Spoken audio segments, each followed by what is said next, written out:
चक्रधारक। एक दिन 4 ब्राह्मण वन के भीतर चल रहे थे।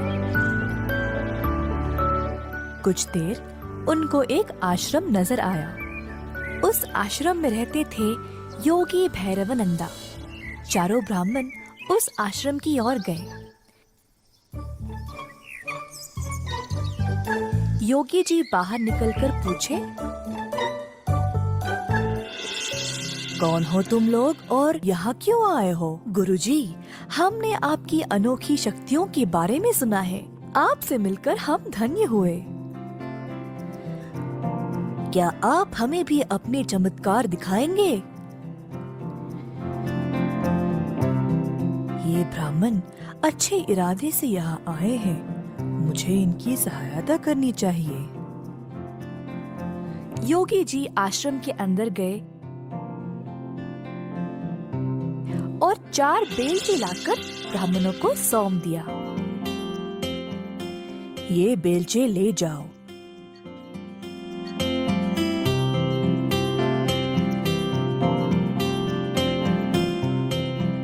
गांव के पास एक छोटा तालाब है और उस तालाब के साथ ही एक अंजीर का पेड़। उस पेड़ के पास जो लाल मिट्टी है उसे खोदो और अपना भाग्य आजमाओ। ब्राह्मणों बेलचे लेकर उसी स्थान पर आ पहुँचे।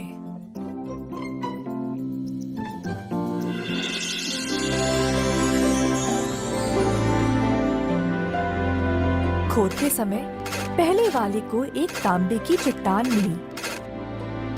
ओह ओह, कमाल है, तांबे की चट्टान।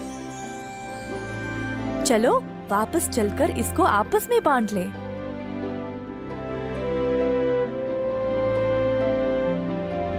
अरे नहीं, हमें सोना चाहिए और जब तक ना मिले खोदते रहेंगे। तुम चाहो तो वापस जा सकते हो। पहला ब्राह्मण संतुष्ट था तो वो वापस चला गया।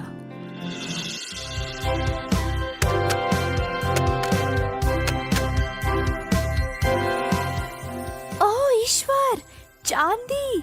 मैं बहुत भाग्यशाली हूँ। चलो इसको आपस में बांट ले। शायद योगी जी इसी खजाने के बारे में बात कर रहे थे।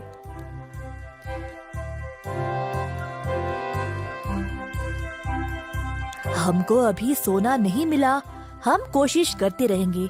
तुम चाहो तो जा सकते हो। दूसरा ब्राह्मण अपनी प्राप्ति से प्रसन्न था और वहां से चला गया।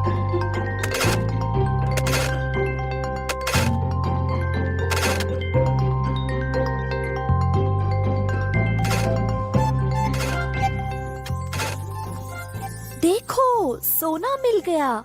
चलो इसको भोरी में भर के ले जाएं।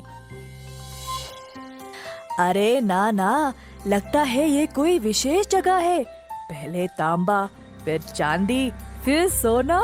अगर मैं और कोशिश करूं तो शायद मुझे हीरे मिल जाए।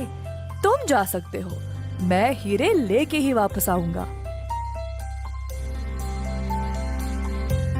इतने लालची भी मत बनो। अब अंत में कुछ नहीं मिलेगा। हमको इतना सब कुछ तो मिला है पहले ही।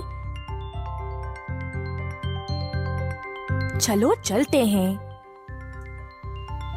ना, मैं तो हीरे लेके ही आऊंगा, देख लेना।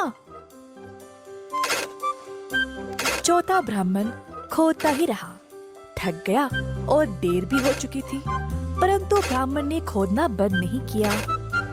खोदते खोदते जमीन में एक बड़ा सा सुराख बन गया और अचानक से ब्राह्मण उसी में फिसल गिर पड़ा। खुद को उसने कोई अलग सी जगह में पाया। ऊपर उठा तो उसने एक आदमी को देखा जिसके सर पर एक चक्र घूम रहा था। ब्राह्मण हैरान रह गया। तुम कौन हो और यहाँ क्या कर रहे हो? और ये तुम्हारे सर पर चक्र क्या है? ब्राह्मण के ऐसा पूछते ही वो चक्र अब उसी के सर पर आ गया और घूमने लगा। ये क्या है? इस चक्र को मुझसे दूर करो। मैं कुछ नहीं कर सकता, ये सब ईश्वर के हाथ में है। इधर लालची लोग गिरते हैं। अब तुमको इस खजाने की रक्षा करनी पड़ेगी। तुम्हें ना भूख होगी ना प्यास, और ना ही तुम्हारी उम्र बढ़ेगी। मृत्यु से भी मुक्त रहोगे। पहले ये बताओ, मैं इस चक्र से मुक्त कैसे हो जाऊं? लालची लोग जब ज्यादा खोदने लगते हैं तो वे इधर गिर पड़ते हैं। कोई और तुम्हारी तरह इधर गिरेगा? अरे नहीं, इतनी बड़ी जिम्मेदारी, मैं इस चक्र का भार बर्दाश्त नहीं कर सकता। ये कब से तुम्हारे सिर पर था? नहीं पता। मैं कई वर्ष पहले यहाँ आया था जब महाराज राम का राज चल रहा था। मुझे तांबा, चांदी और सोना भी मिला, परंतु हीरों की लालच में मैं भी फिसल गिर पड़ा। बस, मेरे पास बोलने के लिए और कुछ नहीं है।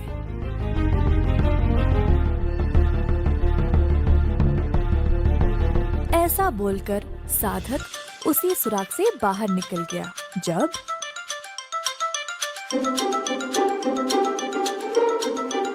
वो तो यही खोद रहा था, पता नहीं कहाँ रह गया।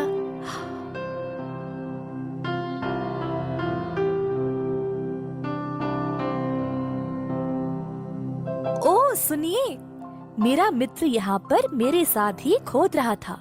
क्या आपने उसको कहीं देखा है?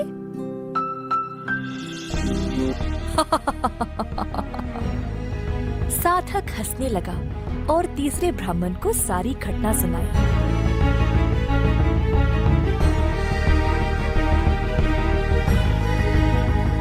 ब्राह्मण मजबूर और निराश होकर अब घर वापस लौट गया। तांबा, चांदी और सोना मिलने के बाद भी तुम रुके नहीं। अगर हमारे साथ ही वापस लौट जाते तो ये सब नहीं होता। मुझे माफ कर दो दोस्त, अब मैं तुम्हारी कोई सहायता नहीं कर सकता।